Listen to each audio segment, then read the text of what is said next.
Masih bingung mau domain apa? Mau yang menguntungkan, aman, dan cepat? Ini dia domain.id.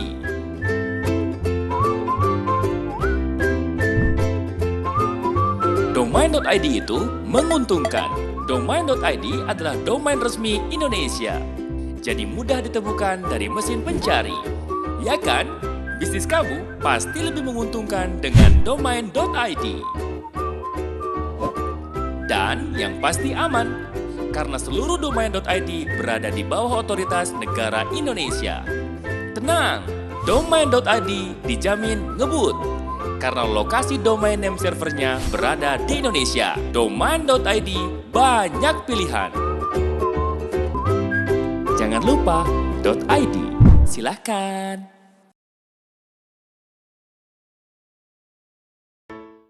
Coba aku kenal iSeller dari dulu.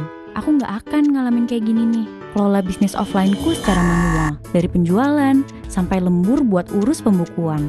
Karena di iSeller punya POS powerful yang bisa bantu kelola bisnis secara maksimal. Aku juga nggak akan ngalamin kesusahan kelola berbagai macam marketplace, upload produk, atur stok penjualan. Belum lagi kalau salah kirim pesanan.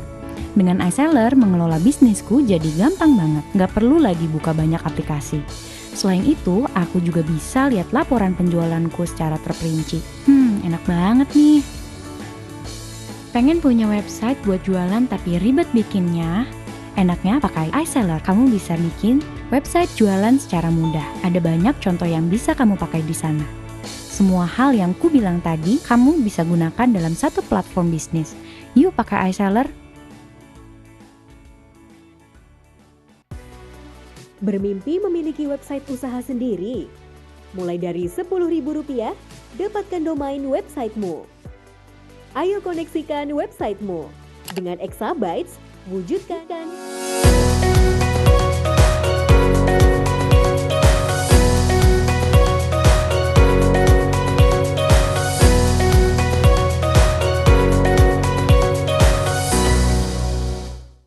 Halo, selamat siang. Jumpa lagi kita di acara Exabytes Digital Day pada siang hari ini, hari Rabu, tanggal 13 Juli 2022.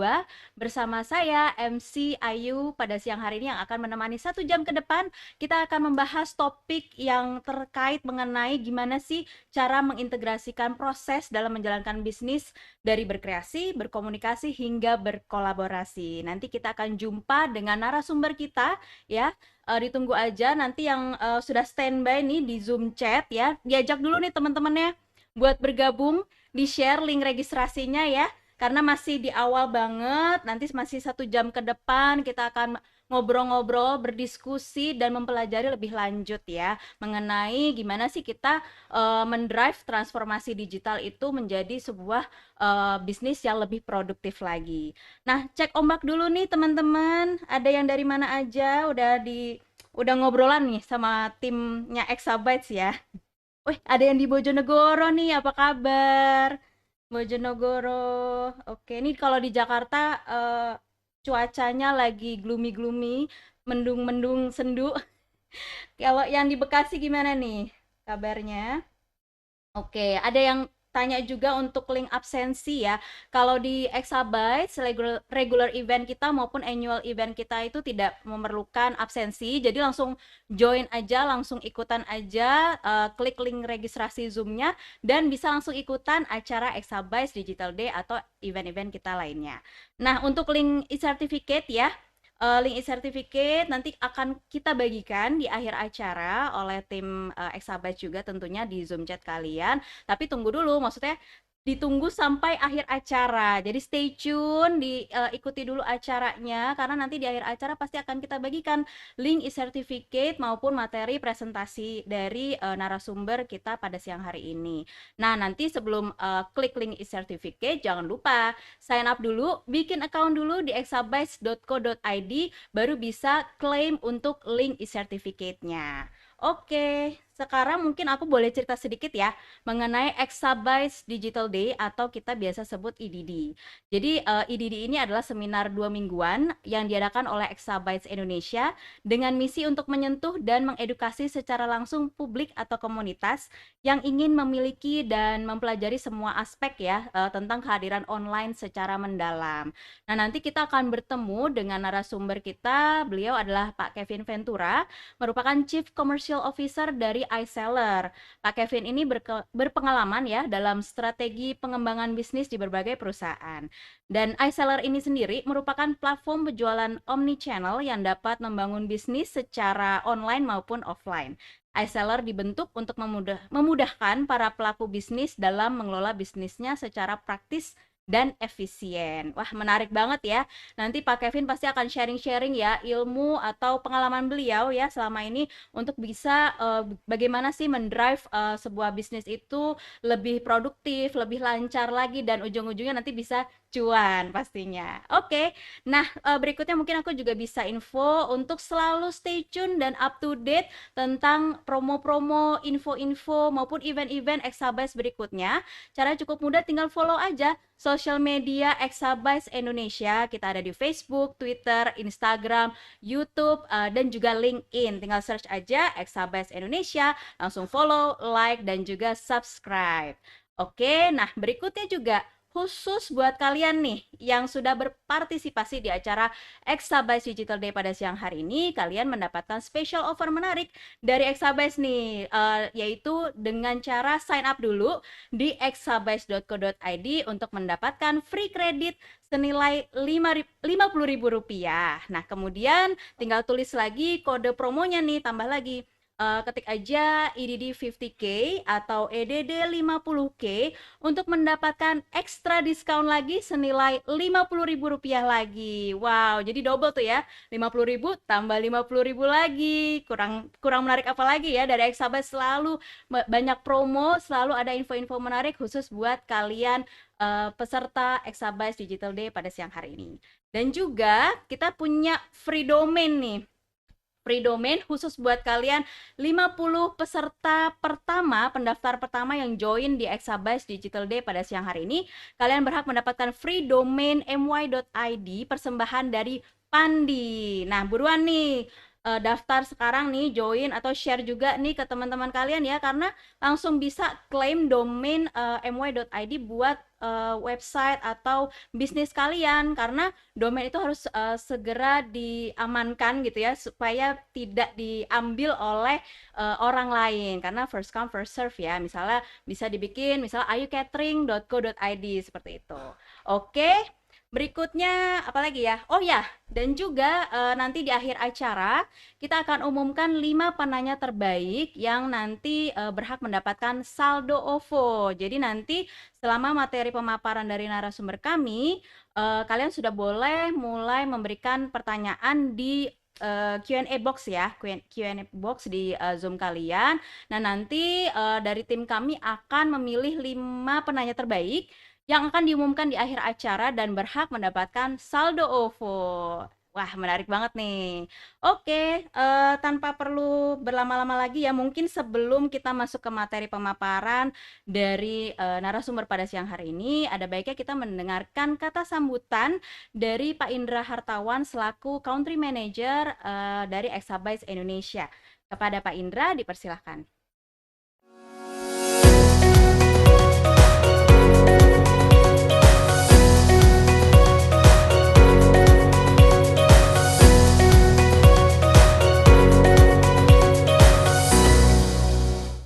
Ya, assalamualaikum warahmatullahi wabarakatuh. Selamat siang teman-teman semuanya, rekan-rekan semua yang ada di studio maupun ada di rumah kali ini ya. Sekali lagi selamat datang ya di event annual, event rutin kita di Exabytes Digital Day ya. Kali ini topiknya how can digital transformation drive business productivity. Nah, ini kaitannya dengan relevan sekali ya dengan kondisi sekarang ya, dimana saya yakin untuk bisnis digital ini sudah mulai jadi suatu keharusan ya. Jadi dengan mudahnya orang saat ini melakukan transaksi secara digital dengan adanya banyak sekali opsi-opsi pembayaran online gitu ya, ataupun opsi-opsi pembayaran menggunakan e-wallet ya.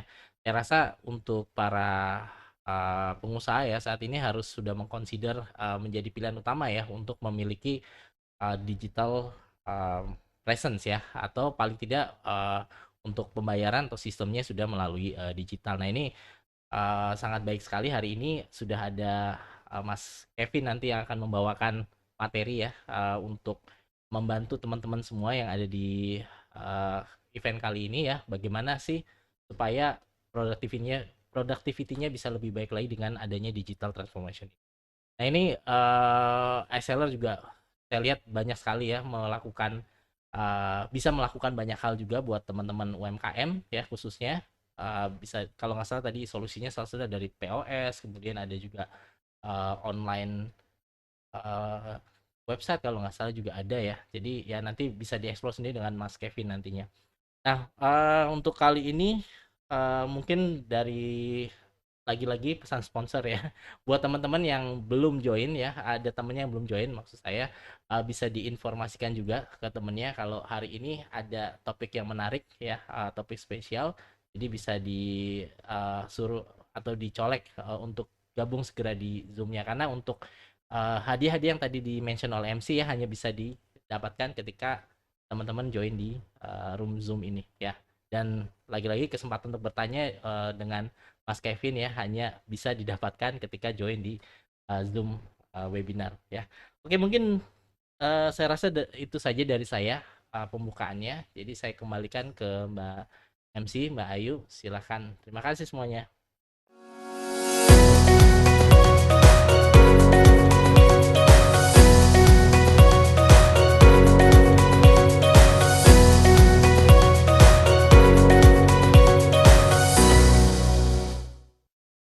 Baik, terima kasih banyak Pak Indra atas kata sambutannya.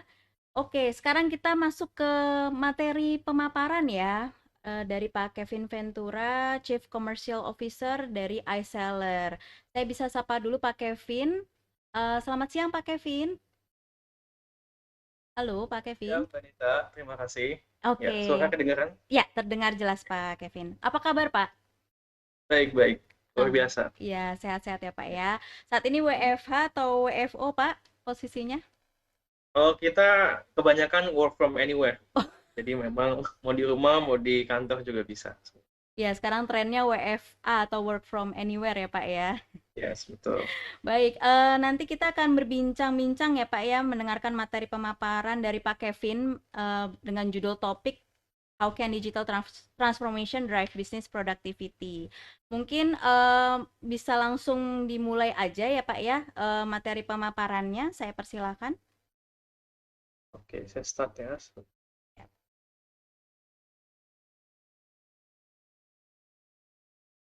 Oke, udah Ya, muncul teman-teman semua? sudah Udah ya, aman. aman. Oke, sebelumnya selamat siang teman-teman, buat teman-teman yang hadir. Terima kasih sudah menyempatkan waktunya di hari ini untuk kita belajar ya teman-teman.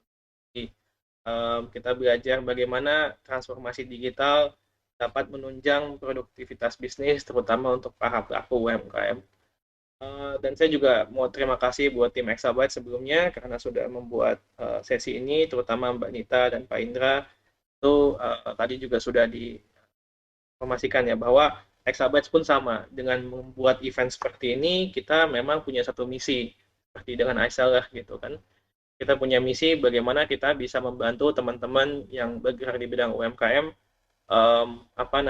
secara menghadapi market yang saat ini itu bagaimana sih caranya gitu kan, bagaimana bisa mengembangkan bisnis itulah biasa kan hal-hal yang memang dipikirkan oleh para pelaku usaha gitu. Nah, kita punya satu visi, kita ingin kembangkan hal itu, makanya di sini kita mau sama-sama sharing aja ya gitu kan, sama-sama sharing. Jadi kalau nanti teman-teman ada pertanyaan atau hal yang ingin ditanyakan, feel free langsung aja seperti yang tadi MC bilang, tulis di kolom chat. Jadi siapa tahu saya bisa menjawab juga dan memberikan solusi buat teman-teman semua. Oke. Nah, mungkin saya akan masuk aja langsung ke materi pemaparannya. Di sini kita ingin topik kita hari ini adalah how can digital transformation drive business productivity. Nah, jadi kita bicara mengenai produktivitas bisnis dulu ya, teman-teman ya. Gitu kan kita ngelihat bahwa sebenarnya kalau memang dulu itu kan produktivitas bisnis itu kan hanya memang seputar oke, kita dengan menambah manusia, menambah karyawan di dalam perusahaan kita atau di dalam bisnis kita, itu produktivitas bisnis kita naik gitu kan. Akan tetapi seiring berjalannya waktu mungkin berbeda gitu. UMR aja tahun ini kan udah mulai naik gitu, nggak hanya apa namanya, kalau dulu dari 2 juta naik jadi 3 juta, 4 juta kan kemarin naik konsep kencang. Terakhir kan di Jakarta aja itu sudah sekitar 5 juta gitu. Jadi kalau kita ngeliat trennya itu makin lama makin naik gitu. Nah, beda mungkin kalau perusahaan sudah besar yang memang punya capital atau cash flow yang jauh lebih besar pasti punya kemampuan atau bargaining power lebih tinggi. Sedangkan kalau teman-teman yang memang baru merintis atau mungkin usahanya ya kecil atau menengah gitu kan. Nah, bagaimana caranya sih supaya kita bilang lebih efisien dulu nih, lebih apa namanya, kita harus tahu dulu, nah bagaimana langkah-langkah taktis yang harus kita lakukan, apalagi dengan permodalan yang memang saya bisa bilang mungkin terbatas atau memang resource yang memang jauh lebih kecil dibanding perusahaan-perusahaan yang terbuka ataupun terbesar. Nah itulah memang pintar-pintarnya kita sebagai pelaku usaha untuk melakukan hal itu. Oke, next di sini saya ingin bahas dulu. Jadi berkenalkan apa sih sebenarnya. Saya kan kebetulan nama saya Kevin, saya dari iSeller. Nah, jadi iSeller ini saya ingin sedikit cerita dulu ya, gitu. Singkatnya kami ini apa yang kami bantu buat teman-teman apa namanya UMKM. Jadi pada dasarnya kami ini adalah omnichannel platform. Jadi yang dimaksud dengan omnichannel platform itu apa sih? Nah, jadi dengan iSeller kita bisa melakukan penjualan baik itu di offline. Jadi kita buat semacam aplikasi kayak point of sale gitu lah. Jadi untuk teman-teman retailer nanti bisa explore di www.isellercommerce.com mengenai sistem kami. Kita punya point of sale. Kalau yang belum punya online store atau website, kita juga bisa bangun website di platform kami, gitu kan? Kalau domain tetap jangan lupa harus carinya di Exabytes, gitu. Nah, kemudian kita juga bisa menghubungkan antara platform-platform lain seperti platform marketplace, kemudian platform food delivery gitu misalkan, dan juga kita sudah fasilitasi dengan sistem pembayaran dan juga payment dan logistik gitu. Jadi intinya kita buat semudah mungkin suatu platform di mana teman-teman UMKM nanti bisa belajar dan mungkin bisa explore di dalam platform kita. Ya, jadi ini adalah partner-partner kita saat ini. Nah, mungkin singkatnya kalau kita bicara bisnis proses pasti tak luput dari beberapa hal partner yang memang sudah ada sekarang seperti digital payment, kemudian sistem logistik gitu kan, dan juga tak lupa juga dengan sistem akuntansi. Nah, itu sistem-sistem ini yang memang sebenarnya sudah terhubung dan memang masuk ke dalam ekosistemnya iSeller. Jadi kalau sudah mengenal iSeller, sudah tahu fiturnya dan kegunaannya apa, nanti itu langsung tuh bisa mendapat yang namanya solusi dari payment, logistik, dan juga solusi dari bisnis proses atau accounting kayak gitu. Nah, itu singkatnya mengenai iSeller itu apa ya. Nah, jadi kembali ke topik kita hari ini, bagaimana transformasi digital kita bisa menjangkau market secara lebih efektif dan efisien gitu. Nah, saya ingin spesifik dulu ya karena memang temanya ini adalah karena kalau kita bicara digital transformasi, yang jelas karena digital pasti via-nya online. Jadi kita fokus ke channelnya di pembahasan hari ini adalah bagaimana kita masuk ke dalam channel online dan untuk meng-capture market-market yang memang sesuai dengan audience ataupun potensial customer dari teman-teman. Nah, saya akan ajarin kalian step-stepnya dulu nih. Ya. Oke, next. Jadi singkat cerita, jadi kalau kita bicara era digitalisasi, ya kalau dulu mungkin ya ini mungkin angkatan jadi Gen Y ya, Gen Y atau mungkin yang di atas ya seumuran itu di tahun 1990 sampai up to sampai 2010. Nah, itu adalah fase awal era digitalisasi di mana memang kita bicara untuk melakukan marketing suatu produk untuk menjangkau market gitu kan. Nah, teman-teman pasti harus melewat beberapa medium atau channel marketing seperti misalkan televisi, billboard, kita bicara ATL lah gitu kan, kemudian radio, koran, apakah sekarang masih bisa digunakan? Yes, sekarang masih bisa digunakan gitu. Itu adalah salah satu cara marketing untuk memperkenalkan suatu produk. Dan kalau kita bicara berapa sih investasinya, yang jelas besar. Again, kembali lagi, kalau cara memang semua ada cara, tapi bagaimana kita mencari yang lebih efisien. Nah, seiring dengan perkembangan globalisasi dan teknologi, yang jelas device-device atau alat-alat yang dipakai sehari-hari itu berubah. Kalau dulu nonton via televisi, sekarang nonton bisa via smartphone, gitu kan. Kalau dulu nonton harus menunggu atau jam-jam tertentu, sehingga di beberapa jam-jam tertentu itu memang ada harga yang atau rate card yang lebih tinggi. Nah, kalau sekarang sudah sistemnya content on demand, kayak gitu.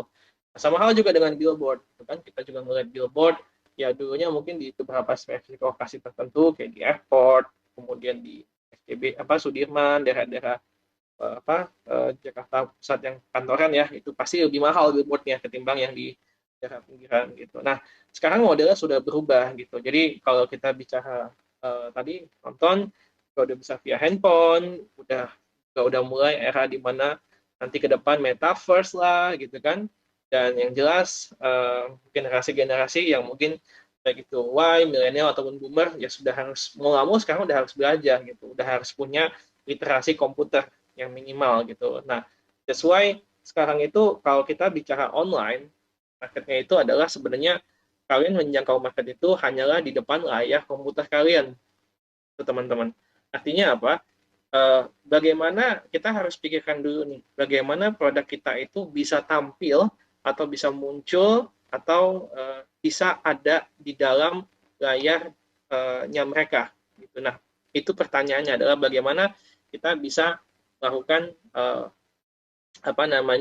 iklan ataupun melakukan suatu strategi yang bisa memperkenalkan produk kita jauh lebih cepat. Karena kalau kita bicara yang tadi saya bilang, mungkin audiens dari yang offline itu hanya skupnya hanya di daerah itu aja atau ada di radius berapa kilometer itu aja. Sedangkan kalau online radiusnya tidak hanya di itu, kita juga bisa memilih radiusnya untuk kota di Indonesia. Oke, saya lanjut. Nah, kenapa mungkin kita bergerak mengenai online dulu ya, gitu kan? Nah, kalau mungkin ini research tahun 2020 kemarin gitu.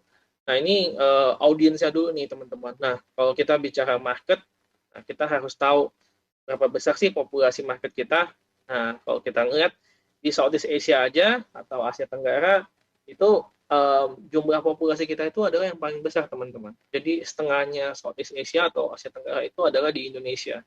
Jadi lain halnya dengan perusahaan-perusahaan yang memang di luar ya. Mereka harus apalagi marketnya cuma 6 juta orang itu aja, gitu kan? Kalau hanya main di regional lokal. Tapi kalau mau coba main di regional yang lebih besar, ya mereka harus tap in ya ke Indonesia, paling gampang gitu.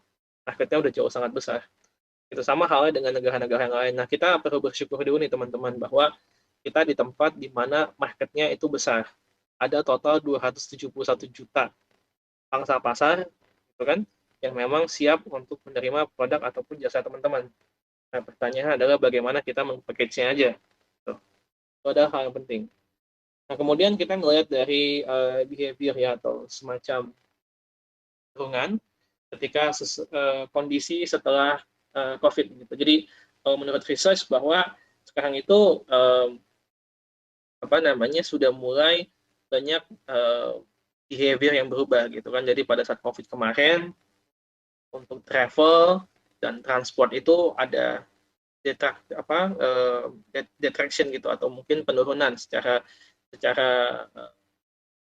kebutuhan gitu kan. Sedangkan kalau memang yang lain seperti personal loans, pinjaman gitu kan, clothing, pakaian, beauty, music video streaming, groceries atau makanan bahan baku sehari-hari ataupun food delivery itu mulai naik gitu. Jadi bisnis-bisnis itu yang bergerak di bidang ini ternyata selama COVID mulai naik. Mungkin chart ini nanti mulai update di tahun 2022 kali ya, karena kan kalau sekarang 2022 sudah mulai berubah, behavior-nya mulai berubah lagi teman-teman. Behavior-nya mulai berubah, yang tadinya mungkin top down, sekarang kan udah buka ya. Jadi seperti yang mungkin yang di bagian sebelah kiri itu mulai naik lagi. Tuh.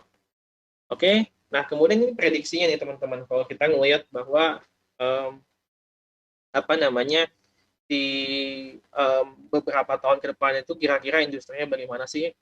Nah, di sini disebutkan bahwa industri e-commerce atau industri online yang online transaksi seperti segitu ya, itu bertumbuh. Jadi ada potensi bahwa ada pertumbuhan dari 2015 sampai 2025 bahwa ini akan bertumbuh sebesar 21% gitu estimasinya. Dan yang dimaksud dengan CAGR ini adalah annual growth ya. Jadi bukan 2020 ke 2025 21%, enggak, tapi setiap tahun bertumbuh 21% gitu. Nah, sama hal juga dengan industri lainnya seperti transportasi dan makanan, kemudian travel. Wah, travel pertumbuhannya pasti akan jauh lebih cepat tuh. Kemudian juga konten dan media. Nah, artinya apa teman-teman? Yang dari Temasek itu ya dan Google ya, ini bahwa kedepannya ini outlook itu sangat positif. Kita bicara outlook atau pangsa pasarnya, kuenya itu makin lama makin besar teman-teman. Berkembang terus 20%. Kalau kita hitung Indonesia dari 261 juta, ya nanti buying power-nya akan berkembang terus. Gitu. Nah, ini hal yang memang kita harus perhatikan dulu dan kita harus terima sebagai hal positif sebagai pelaku usaha. Oke, nah masuk ke dalam apa namanya, saya ingin share dulu ya. Nah, jadi satu dua hal teman-teman, sebenarnya kalau kita bicara bisnis produktivitas gitu kan, atau digital transformation, saya mungkin nggak mau terlalu bahas yang memang software-software ataupun productivity yang memang terlalu advance banget. Kita bisa mulai dengan yang paling simple, karena tadi pertama yang saya bicarakan di awal adalah kita ingin membuat hal itu lebih efisien, dan juga bagaimana supaya resource ataupun yang kalian ataupun sumber daya yang kalian butuhkan untuk mendapatkan software ini itu seminim mungkin kayak gitu. Nah, jadi pertama teman-teman harus highlight dulu, harus dulu gitu. Mungkin selagi saya juga sambil sharing. Nah, sebenarnya platform-platform ini yang saya tampilkan sekarang di sini, apakah teman-teman sudah gunakan atau belum? Gitu. Apakah sudah maksimal belum digunakannya? Gitu. Nah, ini kita harus review dulu. Kenapa? Karena platform-platform di sini itu sebenarnya basically free platform gitu. Jadi teman-teman bisa gunakan, bisa pakai, dan juga bisa dimaksimalkan. Nah, mungkin kalau sekarang tadi saya bilang karena memang sudah berbeda ya apa namanya cara pandang sesuatu, so kita bicara search engine. Search engine itu ada banyak gitu kan. Jadi kalau kita bicara yang paling terkenal ya pasti kita ajak Mbah Google lah gitu kan. Nah, kalau memang ingin tanya, oh mau cari apa, mau cari makanan atau cari apa tuh misalkan sesuatu, nah kadang-kadang ada yang bisa tanya dia Google. Ya. Dan juga kemudian sama juga dengan Google Maps. Sometimes ketika kita jalan-jalan atau kemana, kita ingin cari lokasi restoran terdekat, kita ingin mencari apa namanya tempat-tempat terdekat. Nah, itu bisa via Google Map kayak gitu. Dan kadang-kadang juga kita mau cari spesifik tempat, misalkan mau jual baju gitu misalkan. Nah, kita bisa cari fashion gitu, itu muncul kadang-kadang di Google Map-nya. Nah, itu teman-teman harus aktifkan dulu tuh di Google Shopping gitu kalau nggak salah. Nah, apakah kalian sudah masuk ke dalam bagian sananya juga? Sekalian terutama. Nah, kemudian kita bicara ada yang beberapa platform lain yang sebenarnya juga nggak terlalu, bukan nomor satu ya, tapi nomor 2, 3 seperti Bing dan Yahoo. Nah, itu teman-teman coba explore juga sih platform-platform itu. Apakah ketika dicari di dalam platform-platform tersebut, bisnis kalian ada nggak? Kan? Nah, kalau begitu dicari bisnis kalian aja nggak ada, berarti kan sebenarnya yang jadi problem itu kan adalah kita tidak mempersiapkan presence-nya dulu, teman-teman. Kita tidak mempersiapkan tokonya dulu. Contoh, misalkan saya buka toko atau cabang baju di Jakarta. Nah, misalkan ada orang dari Jawa Timur mau cari baju saya, bagaimana caranya? Gitu kan? Kalau saya nggak buka toko di daerah Jawa Timur gitu, atau di Surabaya. Nah, mau nggak mau kan kalau saya harus investasi offline, saya harus buka toko di sana. Itu kan sangat jauh sekali. Investasi, operasi, sewa, segala macam. Tapi lain halnya kalau memang saya punya produk yang spesifik, meskipun toko saya di Jakarta, tapi ketika dicari brand saya ataupun ini muncul langsung meskipun Jakarta, tapi bisa muncul di dalam platform ini.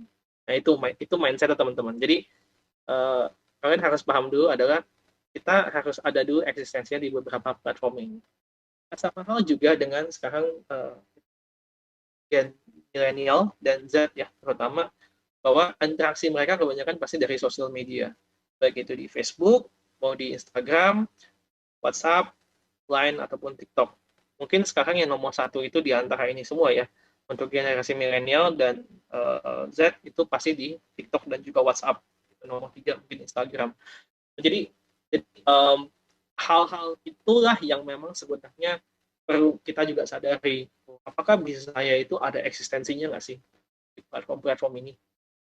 Nah, kalau memang belum ya sama seperti tadi saya bilang, dibuat dulu teman-teman, buat akunnya, buat profil bisnisnya, kemudian masukkan aja baik itu produk listingnya teman-teman, jasa listing teman-teman ataupun konten-konten yang related dengan bisnis teman-teman gitu. Nah, itu adalah hal atau hal basic yang sebenarnya kalian bisa lakukan tapi mungkin saat ini belum dilakukan gitu ya. Jadi tolong diperhatikan ini dulu. Nah, kemudian nextnya lagi seperti tadi saya bilang bahwa industri e-commerce mulai besar, gitu kan? Nah, jadi banyak hal teman-teman bisa ngelihat kadang di Instagram gitu kan, ada orang berjualan masukin produk namanya Linktree, itu bisa ngeliatin kayak bikin cabang ke website, bisa buat cabang ke marketplace. Nah, same thing happens gitu. Di Indonesia saat ini banyak sekali platform-platform yang memang mendukung untuk bisnis teman-teman, baik itu di F&B ataupun retail ya. Jadi kalau F&B saya ngeliat tuh empat platform di bawah itu adalah platform-platform yang cukup well known. Kalau misalkan teman-teman ada berusaha di bidang F&B seperti GoFood, GrabFood, ShopeeFood, dan Traveloka Eats. Ini yang baru namanya AirAsia Food juga itu. Nah, pertanyaannya ada sama, apakah ada juga nih teman-teman di sana? Tuh. Kalau belum ada, ya mungkin nanti bisa dibantukan. Tim reseller juga bisa membantu untuk listing di sana, kayak gitu. Nah, kemudian contoh di tempat lain lagi, misalkan teman-teman berjualan retail. Nah, ada nggak nih toko-toko teman-teman di Tokopedia, Shopee, Bukalapak, Blibli, Lazada, atau JD. Nah, masing-masing ini pasti punya namanya spesifik market yang dituju. Kalau misalkan seperti Shopee, pasti audiensnya mayoritas lebih banyak perempuan. Sehingga kalau bisa produk-produk teman-teman yang memang banyak di kosmetik ataupun itu, nah boleh fokus ke sana. Kan? Nah, kalau misalkan di platform seperti Blibli ataupun atau Lazada misalkan, nah itu kan Lazada terutama itu lebih ke fashion gitu. Nah, mungkin yang spesifik fashion ataupun strong produk di sana boleh ditampilkan di Lazada. Jadi memang nggak harus semua tampil di semua tempat, tapi harus cocok dengan audiensnya masing-masing. Nah, kalau contoh Tokopedia, itu juga itu mungkin general ya. Kalau Tokopedia lebih ke general barang, audiensnya mayoritas lebih banyak laki-laki. Nah, jadi memang mungkin kalau produk-produk retail gitu kan, itu bisa di sana. Nah, kalau Blibli itu lebih banyak main di groceries atau uh, bahan baku lah gitu, kebanyakan di Blibli. Nah, kalau Bukalapak itu barang-barang yang cukup unik biasanya di sana, yang barang-barang hobi atau apa, nah itu ada di Bukalapak. Kalau GD itu pengetahuan saya lebih ke elektronik. Blibli juga elektronik ya, karena dia dia fokus di dua hal itu. Nah, teman-teman harus explore dulu nih, gitu kan, barang kalian ada nggak nih di platform-platform ini. Dan platform ini memberikan, apa namanya, listing fee itu free loh. Jadi listing itu free.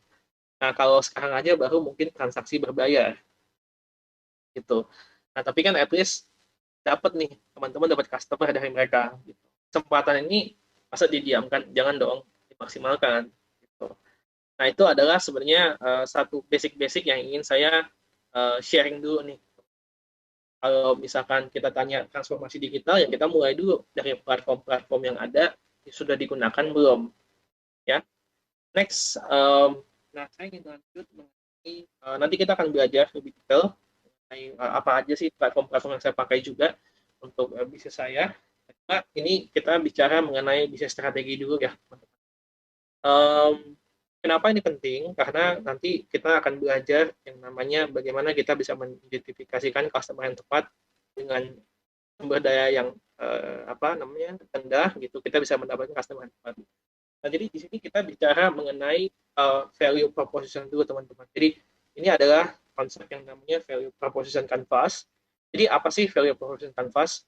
Nah, ini adalah bagaimana kita menjelaskan bisnis kita, seberapa nilai produk dan jasa kita bisa diterima dan berguna untuk spesifik pasar yang kita tuju. Kita nggak mau dong, misalkan kita apa namanya, contoh kita bicara sekarang kita mau berjualan air minum. Nah, air minum ini kan sekarang udah banyak sekali brand, ada brand A sampai Z. Mungkin yang terkenal kita bicara Aqua deh. Nah, Aqua sendiri ini apakah marketnya Aqua itu semua orang, gitu kan? Nah, sekarang itu udah nggak bisa begitu lagi teman-teman. Kenapa? Karena kompetisi sudah makin banyak di luar sana. Saya mau misalkan dagang elektronik, nah, kompetitor juga dagang elektronik. Bisa jadi bahkan brand yang saya jual pun sama, gitu. Nah, tapi kembali lagi, dalam hal berbisnis, ada satu kunci di mana kita harus mengerti dulu secara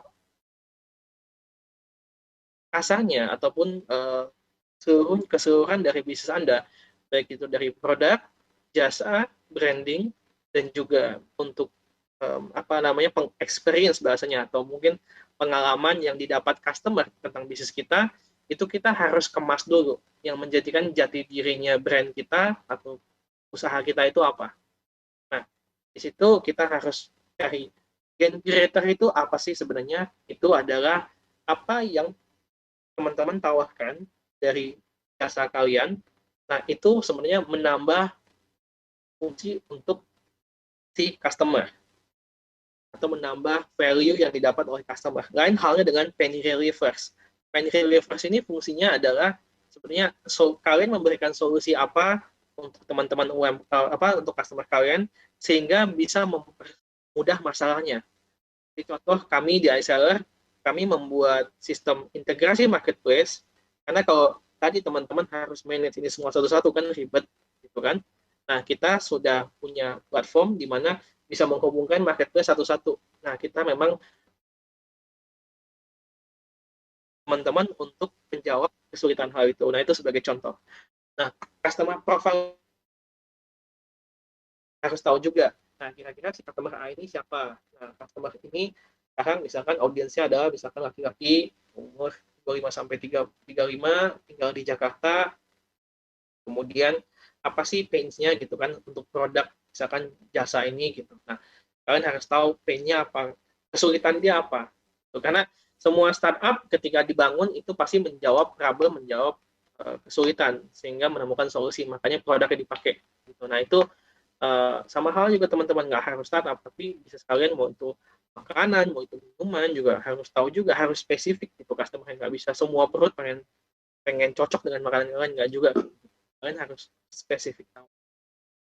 Nah, saya akan lanjut ke berikutnya. Kalian bisa Google mengenai value proposition canvas ini buat apa. Intinya sih ini adalah semacam apa namanya workshop lah buat teman-teman itu buat tahu dulu nih kira-kira sebenarnya bisnis saya itu harusnya mau mengarah kemana, mana customer yang mau saya tuju. Gitu. Karena nggak bisa di zaman sekarang itu kita mau makan semua customer, itu nggak bisa. Kita harus memilih dan fokus dulu. Gitu ya. Nah, kemudian next, saya akan sharing sedikit mengenai namanya customer persona. Tadi saya udah bilang, tipikal customer itu apa? Customer persona ini adalah sebenarnya semacam gambaran dari tipikal customer idealnya buat kalian. Ideal ya, saya bilang ya. Customer pasti ada juga yang memang nggak ideal.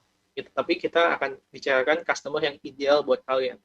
Nah, customer kalian yang ideal itu seperti apa sih? Nah, kalian tulis tuh background-nya apa, kemudian kita bicara demografinya seperti apa.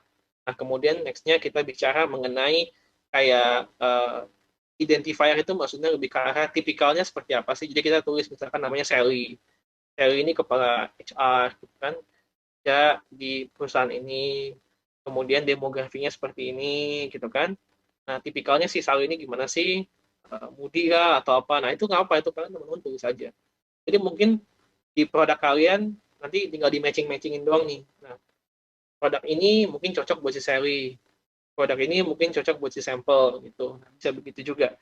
Nah, jadinya kita mulai kebayang gitu, mana produk ataupun jasa yang kita buat kita tuju buat siapa. Ya. Jadi ini adalah satu hal bisnis strategi yang saya ingin share. Tujuannya buat apa? Tujuannya buat ketika kalian nanti dapat tools-tools yang ingin saya share nanti, itu kalian bisa gunakan lebih baik. Oke? Nah, ini adalah salah satu tools yang lebih advance ya saya bilang ya, bandingkan dengan yang tadi saya share. Nah, ini tools yang namanya sebenarnya digital marketing. Ini di sini udah ada yang jago lah ataupun belajar udah ngerti. Nah, Pada dasarnya digital marketing ini, kalau kita bicara advertisement aja tok ya, gitu kan, itu sebenarnya simple, cuma tinggal masukin kata kuncinya apa, masukin budgetnya berapa, ads-nya jalan, gitu. Nah, tapi kembali lagi, saya bicara di sini adalah bagaimana kita harus efisien gitu, teman-teman. Nah, makanya tadi kita ajarin sedikit dua hal di depan. Tujuannya apa? Sebenarnya bagusnya digital marketing yang via sosial media ataupun via search engine gitu kan, itu adalah mereka akan bisa mentarget audiens yang lebih spesifik ya. Bagi company-company ini yang di sini, sorry, company-company ini di sini itu mereka sudah capture data sekian banyak orang, sekian banyak kata-kata yang di search, sekian banyak tipikal orang daftar ulang tahun kapan. Nah, algoritma mereka sudah capture data-data itu semua. Jadi data-data itu dibuatlah menjadi tools untuk marketing ya. Jadi teman-teman pasti pernah dong merasakan lagi search apa, misalkan search bicara search makanan Korea, tiba-tiba muncul iklan di sosial media, iklan restoran Korea ataupun ini. Kadang-kadang pasti ada merasakan hal seperti itu kan, tanpa kita sadar gitu. Nah, karena algoritmanya itu sudah ngesing gitu, baik itu di Google, YouTube, segala macam itu udah ngesing semua gitu teman-teman. Tanpa sadar, sistem-sistem ini atau mungkin platform-platform ini sudah mempelajari behavior atau kesukaan kita. Contoh si Kevin nih misalkan saya suka makan durian gitu misalkan ya, nah, tiba-tiba muncul nih gitu iklan jual durian gitu kan, atau enggak apa. Nah itu sometimes itu terjadi juga gitu, di sosial media saya sendiri ya gitu. Nah itu is a unique thing gitu sebenarnya. Nah inilah yang saya namanya customer persona yang tadi teman-teman belajar. Ketika kita membuat suatu iklan, kita invest uang di sana, tapi kan kita mau iklan ini saya mau tuju ke customer saya yang paling ideal. Kenapa? Karena kalau saya bisa menuju customer saya paling ideal, artinya return bisnis saya dalam hal penjualan produk ataupun jasa itu pasti lebih tinggi dibanding customer-customer yang non-ideal. Gitu. Nah, that's why teman-teman harus tadi the workshop dulu, gitu kan. Setelah teman-teman udah yakin jati diri kalian apa, customer-nya tipikal seperti apa, barulah kita mulai melakukan advertisement, ataulah barulah kita bisa menggunakan salah satu tools digital seperti ini untuk mengembangkan bisnis teman-teman. Gitu ya. So, jadi harus paham dulu nih, jangan berdarah-darah dulu baru belajar, tapi belajar dulu baru nanti kita mendapatkan output yang bagus. Gitu. Nah, ini ada beberapa function. Gitu. Jadi, contoh, misalkan kalian bisa belajar juga, sebenarnya banyak hal-hal yang memang kayak seperti Google Ads ini banyak sudah mulai banyak lah istilahnya trainer-trainer yang mengajarkan tentang konsep digital marketing. Jadi ini contoh misalkan di iSeller kita taruh misalkan mesin kasir, nah kita juga taruh ada namanya ad type-nya. Ad type-nya itu apakah search ad ataukah misalkan display ads gitu kan. Itu hal-hal beda. Nah, kalau kayak misalkan search ad itu ketika orang cari aja baru muncul. Jadi kita bikin spesifik parameter ketika orang ketik mesin kasir baru muncul. Tapi ketika orang sudah pernah ketik mesin kasir, jangan dong dan kita muncul di misalkan di detik.com atau apa. Nah, kita jangan. Nah, itu kita bisa setting juga. Sedetail itu kita bisa setting search engine. Itu teman-teman. Jadi ya ini satu hal yang memang tools yang kalian bisa pakai. Next-nya, nah ini salah satu sosial media yang paling gampang itu Meta. Meta itu sebenarnya kumpulan dari Facebook, Instagram, kemudian WhatsApp. Tapi sekarang sih Facebook sama Instagram aja sih untuk yang iklannya ya. Kata-kata. Nah, jadi yang dimaksud dengan Meta ini apa sih? Meta ini semacam yang namanya back-end-nya untuk Meta, sekarang namanya Meta Ads Manager gitu. Back-end-nya untuk kita membuat iklan di sosial media. Karena kalau Facebook itu memang, kalau rajanya search engine memang Google, rajanya sosial media itu pasti grupnya Facebook. Nah, ini memang ada satu keunikan dibandingkan dengan yang namanya search engine. Kalau search engine itu ngelihat dari interest atau keinginan seseorang. Sedangkan kalau Facebook ini lebih ngelihat tuh adalah demografinya. Demografisnya, kecenderungan dia ngelihat apa, nah itu bisa di-capture semua di Facebook. Nah, makanya Facebook ini kadang-kadang yang tadi saya bilang iklan-iklan baik itu di Instagram ataupun iklan di Facebook atau pada saat search Instagram Story tiba-tiba muncul. Nah, itu adalah sebenarnya kalian sudah target oleh brand-brand tersebut atau di dalam radar atau audiens yang memang sudah di-set oleh brand tersebut. Nah, jadi ini salah satu contoh kalian cuma tinggal bikin campaign, conversion itu mereka akan cari memang customer-customer yang memang dengan punya apa namanya CPC rendah dengan potensial return yang tinggi. Kemudian bisa di set spesifik mau gendernya, mau demografiknya. Nah, itu adalah fitur-fitur yang sebenarnya ada dan spesifik di dalam Facebook Ads Manager atau Meta Ads Manager. Nah, ini juga teman-teman boleh nih explore karena memang apa namanya ya di dalam sini ya kita bisa cari. Kita nggak harus kalau misalkan jual kursi ya kita kalau bisa kita cari orang-orang yang lagi misalkan search furniture lah, lagi search tentang desain rumah lah, nah gitu kan. Kita kan kalau bisa cari orang-orang seperti itu. Kita kalau bisa spend atau bayar uang ke orang-orang yang memang lagi dalam kondisi seperti itu. Memang kita membayar untuk pasang billboard ya. Kita nggak tahu, bisa jadi orang itu sudah punya rumah, bisa jadi juga dia lagi nggak mau cari furniture ya. Itu kan random banget gitu. Kalau ini lebih spesifik. Oke. Okay. Next kemudian, nah ini ada ya ini apa namanya kadang ada software unik ya gitu ya. Ini saya kasih yang free juga ya kemarin buat teman-teman. Jadi seperti export tools gitu kan. Nah kadang-kadang kita bisa capture yang namanya follower dari kompetitor gitu itu bisa juga. Nah kemudian jadi ini salah satu Chrome Store itu ada, jadi tinggal ekspor aja dan ini basically is free. Ya ekspor datanya nanti muncul semua tuh ini follower siapa dan ketahuan nih biografi, email, nomor telepon siapa. Tapi ini bukan ngambil data dari data yang memang privacy ya, tapi kebanyakan ekspor tool ini ngambil data yang memang sudah dipublish. Jadi kadang-kadang di Instagram itu tuh ada semacam ditulis tuh WA-nya nomor berapa atau email berapa. Nah rata-rata sih kayak yang bisnis-bisnis, UMKM, retail, restoran, nah itu biasa mereka munculin itu. Nah, data-data itu bisa kalian capture. Nah, kalau memang dibutuhkan untuk kalian ingin melakukan apa namanya marketing blast. Nah, seperti WA sendiri juga tadi saya share bahwa itu sebenarnya salah satu tools yang kalian bisa gunakan WA for Business. Ada nah, ya ada nanti. Nah, itu software scraper baik itu nge-scrap data IG atau nge-scrap data WA itu juga banyak tuh. Jadi kadang-kadang ada tuh yang software kalian bisa cari juga sih software di sana yang misalkan kita di suatu grup WA ya, kita tinggal nge-scrap pakai scraper software ini dapat tuh semua kontak di dalam grup itu. Gitu ya. Jadi ini ya satu dua hal yang unik lah gitu. Memang ada banyak software seperti ini. And then kalau software yang ini official, which is WA for Business. Nah, jadi WA for Business ini sebenarnya kalian bisa gunakan, itu basically free untuk menandakan atau kalau kalian sebagai pelaku usaha UMKM, kalian bisa gunakan software-software free seperti WA for Business ini untuk mempromosikan bisnis kalian. Karena yang jelas, bagusnya di WA itu adalah fitur simple, yaitu broadcast. Ya, broadcast itu kan sama seperti email marketing. Cuma bedanya kalau email itu kan sekarang siapa sih yang buka email? Mungkin jarang orang yang buka email. Tapi kalau orang yang buka WhatsApp itu kan lebih banyak. Open rate-nya bahasanya lebih banyak lah. Nah, jadi kalau kita menggunakan WhatsApp for Business, kita bisa menggunakan fitur broadcast, kita bisa tandain spesifik mana customer yang mau kita label, customer yang memang potensial, customer yang memang sudah komunikasi, ataupun sudah berbayar, atau customer yang sudah loyal. Nah, itu kalian bisa tandakan. Tujuannya buat apa?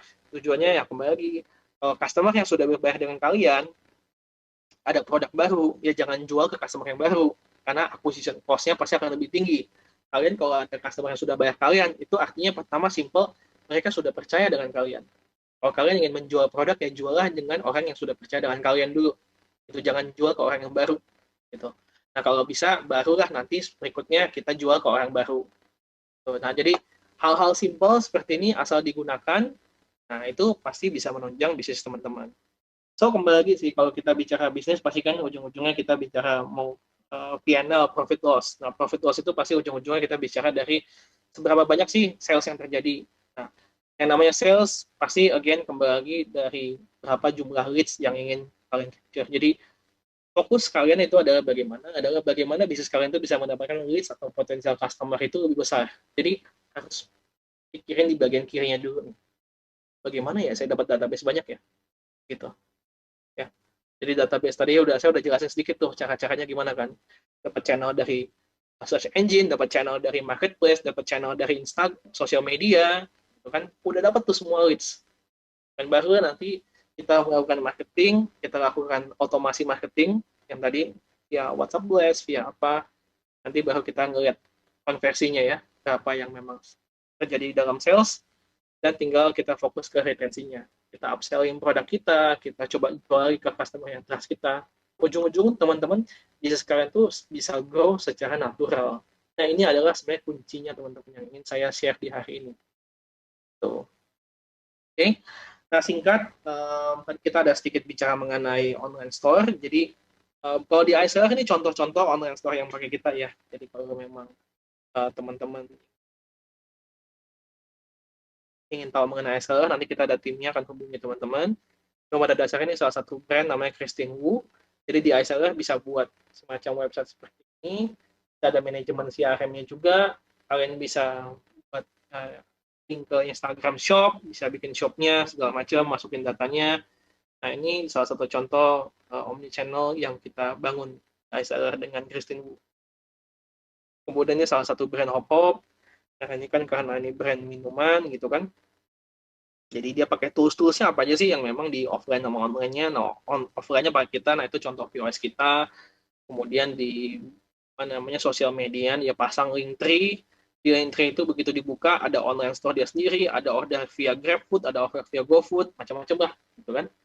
Nah, ada online store ini yang kita bangun juga, namanya iSeller Online Delivery. Nah, kemudian yang beberapa fitur-fitur lainnya yang memang bisa teman-teman explore.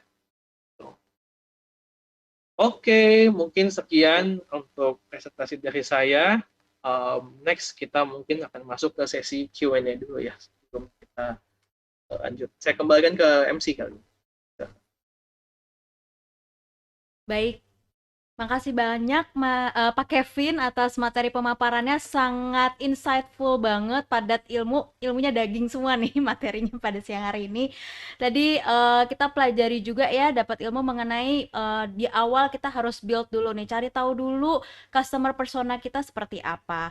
And then tools-tools apa yang bisa efektif nih untuk kita building database nih, yang ujung-ujungnya nanti bisa terkumpul leads yang nantinya bisa kita otomasi marketing dan terjadi conversions at the end. Nah, mungkin dari sisi kami juga dari Exabyte juga ingin memperkenalkan semacam tools juga yang untuk bisa mempermudah teman-teman pelaku bisnis atau usaha juga bisa istilahnya lebih fleksibel lagi, lebih efektif lagi gitu ya untuk kelancaran bisnis. Jadi saat ini memang Exabyte punya berkolaborasi dengan Google juga gitu ya untuk meluncurkan produk kita Google Workspace, sudah termasuk domain. Nah itu kan teman-teman juga sudah familiar juga ya, tadi ada mention soal Google, searchingnya pakai Google, terus kita kan biasa pakai Gmail ya, Gmail, terus Google Chat, Google Spreadsheet, Google Slides. Nah, itu semua menjadi satu tempat gitu ya, satu platform di mana teman-teman bisa mengefektifkan itu semua gitu ya, menjadi terintegrasi semuanya kalian pergunakan untuk bisa berkolaborasi nih dengan rekan bisnis atau dengan tim di usaha kalian gitu ya, hanya lewat satu tools aja yaitu Google Workspace, dan kini hadir bersama Exabyte sudah termasuk domainnya juga seperti itu. Baik, kita masuk ke sesi tanya jawab ya, Pak Kevin. Saya bantu bacakan pertanyaan pertama ya dari Pak Agus Suherman. Pak Agus bertanya, saat ini beragam marketplace dan platform seperti yang dijelaskan itu kan hadir membantu pebisnis. Namun isu kebocoran data seperti yang menimpa marketplace besar beberapa waktu lalu membuat pebisnis kembali takut untuk go digital. Nah, pertanyaannya adalah ada nggak sih Pak Kevin tips dan trik memilih marketplace ataupun aplikasi digital yang aman dan terpercaya? Silakan Pak Kevin. Oke. Um, Jujur pas waktu itu saya mungkin sedikit sharing mengenai isu kebocoran itu ya. Waktu itu kan saya juga sebenarnya penasaran juga tuh sebenarnya isunya bocor itu datanya tuh seperti apa sih. Dan ya frankly speaking mungkin di sini aja saya juga dapat somehow datanya gitu. Ternyata memang datanya itu yang warna hijau itu pertama ya. Itu datanya nggak ada passwordnya memang nggak itu bukan password. Tapi memang kebocoran usernya itu memang sampai ke titik di mana email dan nomor telepon. Ditanya memang sekarang itu yang mahal itu apa sih? Ya, data itu memang mahal. Tapi kalau masalah kebocoran, saya sih bisa bilang gini sih teman-teman. Pertama, dan jelas kalau kita bicara ingin menjaga database customer kalian, itu pertama ketika kalian ingin membeli suatu platform, contoh misalkan kalian bangun website kalian sendiri, itu harus dicek dulu nih, apakah sudah punya SSL atau belum, gitu kan? Nah, itu boleh boleh tanya ke Exabytes tuh bagaimana mendapatkan SSL. SSL itu kayak logo kunci gitu ya. Ya. Kalau kita buka suatu website, HTTP-nya itu HTTPS itu yang pertama dulu. Kalau kita isi data di tempat HTTP doang nggak ada S-nya, itu berarti nggak secure datanya. Nah, itu adalah hal yang paling penting dalam hal digital. Nah, kemudian sorry, bentar, saya coba tadi pertanyaan agak panjang. Ya, jadi tadi yang ditanyakan gimana ya tips dan triknya gitu Pak supaya para pelaku UMKM tuh kembali confidence gitu ya untuk go digital. Jadi berbisnisnya Oke, lewat digital juga kayak gitu. Oke, jawaban saya adalah gini sih. Sebenarnya kalau untuk pelaku UMKM sebenarnya ya kalian sebisa mungkin kalian harus ambil datanya gitu kan karena it's different dengan mereka yang sudah besar gitu. Karena mereka sudah besar datanya itu hilang, keambil oleh pihak-pihak yang lain. Kalau kita sebagai pelaku UMKM justru bagaimana kita harus pikirkan bagaimana cara kita mendapatkan data tersebut. Itu mindset dulu karena data yang mereka dapat itu adalah simple satu. Itu pasti orang-orang kalau saya bicara saya dapat data yang warna hijau itu ya, si hijau itu data itu adalah orang-orang yang melek teknologi. Gitu. Ini adalah orang-orang yang pasti melek teknologi. Itu simpelnya ngomong gitu, terlepas dari demografi laki-laki atau perempuan. Tapi orang-orang ini adalah melek teknologi. Nah, tinggal kita cari produk-produk teknologi apa yang fit buat market ini. Gitu. Nah, buat teman-teman UMKM, kalau saran saya adalah nggak apa-apa put the faith on the system aja nggak apa-apa gitu kok. Kalian tinggal karena dua hal berbeda teman-teman. Kalau data customer kalian itu dicuri itu berarti ada something wrong dengan operasional kalian. Tapi kalau bicara data produk kalian dicuri ya itu berarti memang si pihak wadahnya itu misalkan marketplace atau e-commerce itu memang tidak punya apa namanya security policy yang memang cukup kuat gitu. Nah, tapi kalau kita sih bilang yang tadi saya share di platform saya itu di presentasi saya maksudnya itu platform itu harusnya cukup cukup aman ya gitu. Jadi teman-teman nggak usah khawatir tadi saya bilang kalaupun kecurian itu bukan password kalian kecurian cuma kontak sama email kalian kecurian. Nah, paling ujung-ujungnya di telepon kartu kredit, di telepon pinjaman online gitu doang kan. Ya udah gitu. Gitu kan harusnya nggak apa-apa gitu. Nah, tapi kuncinya di sini adalah bagaimana kalian bisa mendapatkan data itu sendiri sih untuk kalian nge-scale ya, untuk berkembang. Siap, siap. Ya. Oke, baik semoga menjawab ya. Kita lanjut ke pertanyaan berikutnya, Pak Kevin dari Astuti. Dia bertanya, kalau sudah pakai aplikasi iSeller dan ditambah dengan mesin kasir manual, nanti ada crash untuk proses pembukuannya tidak? Untuk input produk ke iSeller, apa harus masing-masing di-input atau bisa satu kali input bisa sinkron semua? Silakan Pak Kevin. Oke. Saya bantu Oke. Nah, bacakan lagi. jadi di sini saya ingin menambahkan dulu ya. Jadi kalau memang um, apa namanya mesin aplikasi iSeller itu memang itu sudah terhubung gitu. Jadi input stok di bagian belakang itu sudah terhubung dengan di online store, sudah terhubung dengan marketplace, sudah terhubung juga dengan point of sale dan point of sale pun di outlet yang macam-macam gitu. Jadi makanya kita bicara omni channel solution. Jadi kalau kita input data di satu tempat, di tempat-tempat yang lain udah langsung ada. Sesimpel itu. Nggak harus kalau mungkin kita saat tadi saya mention ada 5 6 marketplace gitu kan kita harus upload data di satu lagi dua lagi tiga lagi nah itu kan hassle gitu kan atau enggak cukup makan waktu nah kalau ASLR ya kalau mau ganti ganti di ASLR aja semuanya langsung keganti dan itu sebenarnya saat ini sudah sinkron Jadi nggak masalah sih dengan sistem itu. Dan kami saat ini juga sudah terintegrasi dengan sistem accounting ya. Jadi kalau ada penjualan, baik itu dari outlet fisik, baik itu dari outlet online, baik itu dari marketplace, langsung bisa mengirimkan datanya end of the day ke sistem accounting, memotong inventaris dan juga menginput nilai penjualan berikut dengan detail-detailnya lah seperti pajak, uh, marketplace fee, logistik dan lain-lain. Ya, semoga membantu ya. Baik, semoga menjawab ya Mbak Astuti. Mungkin ini jadi pertanyaan terakhir nih teman-teman semuanya karena lagi-lagi keterbatasan waktu ya. Semoga nanti yang belum terjawab gitu ya bisa reach out Instagram Exabytes atau Instagramnya iSeller seperti itu. Nah, ini pertanyaan terakhir nih Pak Kevin dari Ihsan Kamil. Dia bertanya bagaimana cara mengatur budget iklan ya yang tadi dibahas juga ya sama Pak Kevin, tadi ada Google Ads Manager gitu ya. Tapi gimana biar lebih optimal gitu ya untuk mendongkrak penjualan karena kan seringkali nih biaya iklan udah dikeluarin terus nggak ada hasilnya alias kita nyebutnya boncos gitu Pak Kevin. Itu gimana solusinya ya Pak ya? Um, Tergantung platform dulu ya. Jadi pertama itu pasti kita harus ada namanya A/B testing teman-teman. Yang namanya kita mengiklankan sesuatu, kadang-kadang kalau apalagi kita produk baru ya gitu kan, teman-teman harus namanya A/B testing. Jadi tergantung budget teman-teman. Misalkan budget kalian misalkan 100% nih untuk iklan. Ya jangan gunakan 100% buat satu konten iklan atau satu cara iklan. Kita coba misalkan sisihkan 10% dari dana itu, kita coba untuk satu scripting yang baru, misalkan contoh untuk audiens ini kita coba tes deh 10% atau enggak 20% budget marketing kita. Itu ada hasil nggak, ada outputnya nggak, ada orang yang respon nggak dulu. Kemudian channelnya apa. Kalau contoh saya bicara di sosial media Facebook ya, saya pasti sekarang karena target audiens saya kebanyakan itu dari generasi yang Y dan juga untuk yang milenial, saya jarang iklan di Facebook. Saya lebih sering iklan di Instagram ketimbang Facebook. Instagramnya pun saya buat spesifik, hanya di Instagram Story. Jadi itu beneran ada pilihannya. Kadang Facebook kalau kita nyalain aja, dia bisa iklanin macam-macam, itu akan habisin budget kalian. Kalian harus, kalau saya sih tipikalnya spesifik hanya di Instagram Story.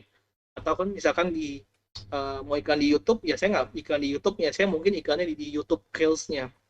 Gitu, ataupun di TikTok. Karena itu biasa budgetnya lebih rendah, kenanya kena, maksudnya memang iklannya sebentar doang, tuh 10 detik tapi orang klik dan itu mendapatkan leads. Nah itu so far saya sih berhasil mendapatkan konversi yang cukup worth it ya. Misalkan kita spend budget hanya 2 juta itu juga udah dapatnya cukup lumayan. Nah terakhir sih kalau masalah closing, kembali lagi dengan konten yang kalian bikin. Maka tadi saya bilang A/B testing ya, tes dengan konten A hasilnya berapa nih, berapa potensial customer yang masuk dulu ya, kita bicara konten B berapa potensial yang masuk. Nah dari dua konten ini A/B testing ini ya kita ngeliat dulu yang dari konten A ada hasil closingnya berapa, yang dari konten B ada hasil closingnya berapa. Nah itu yang kita namakan A/B testing. Jadi kita bicara selektif lah. Jadi ujung-ujungnya kalian juga lebih mengenal, oh ternyata kalau audiens ini lebih suka, maksudnya audiens yang kalian sudah tulis di customer persona kalian tuh, oh ternyata dia lebih suka ngeliat tuh yang begini-begini ya. Oh gitu saya nggak mau deh bikin iklan yang kontennya begini. Nah itu hal yang memang harus ada research juga sih dan ada investment cost-nya di sana teman-teman. Oke, lagi-lagi itu semua harus dipelajari dulu dan harus dicoba dulu ya, Pak Kevin, di A/B testing dulu istilahnya. Jadi di situ kita bisa compare dan bisa bandingkan gitu ya, at the end nanti resultnya mana yang lebih istilahnya lebih cuan dan lebih efektif lagi gitu ya untuk penggunaan budget untuk beriklannya. Seperti itu ya Pak Kevin ya? Ya, salah satunya betul ya. Baik, kalau gitu mungkin tadi pertanyaan terakhir ya dari para peserta, Pak Kevin. Terima kasih banyak atas waktu dan materi pemaparannya pada siang hari ini. Semoga bisa bermanfaat buat teman-teman semuanya yang mengikuti acara Exabytes Digital Day pada siang hari ini bersama Pak Kevin ya.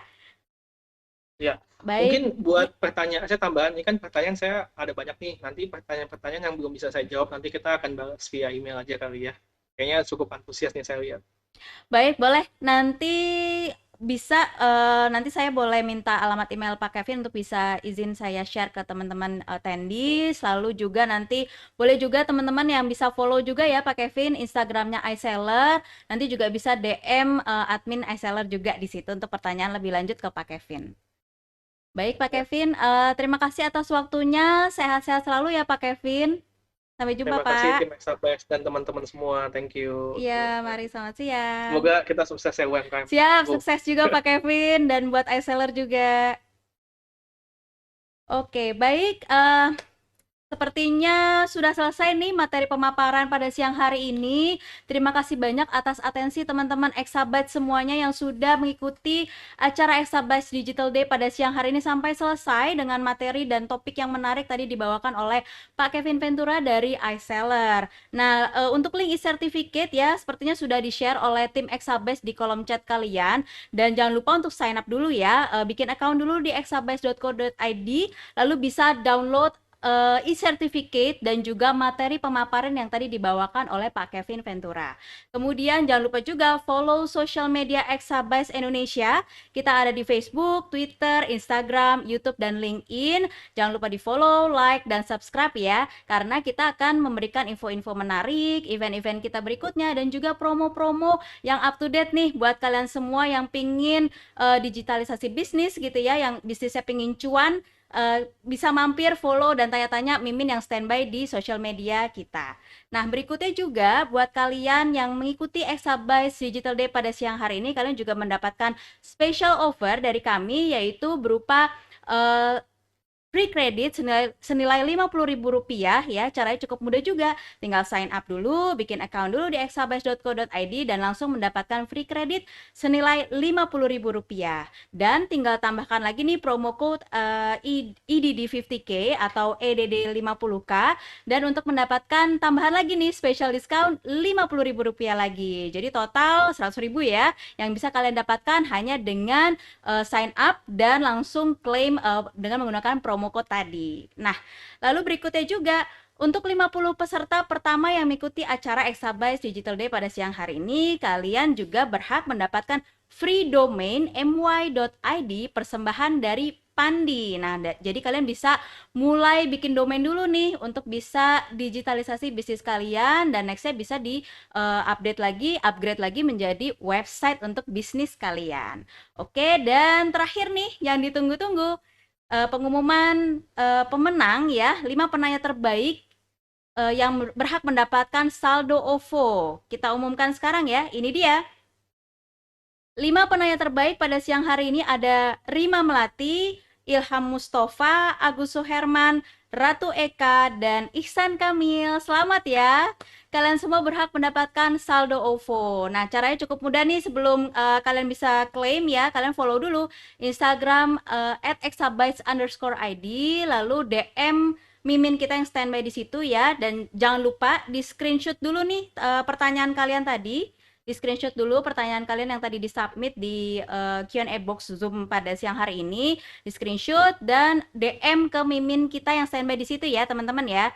Jadi buat Rima Melati, Ilham Mustafa, Agus Herman, Ratu Eka, dan Ihsan Kamil, begitu kalian klaim, jangan lupa pas DM di screenshot dulu pertanyaannya tadi apa, kemudian DM ke Mimin kita yang standby di Instagram @exabytes_id. Baik, sepertinya sudah semua ya yang saya sampaikan pada siang hari ini. Terima kasih banyak sekali lagi atas atensinya. Semoga materi dan acara Exabytes Digital Day siang hari ini bisa bermanfaat untuk kita semua. Dari saya MC Ayu pamit undur diri. Mohon maaf jika ada salah kata. Sampai jumpa di event Exabytes berikutnya. Selamat siang, sampai jumpa.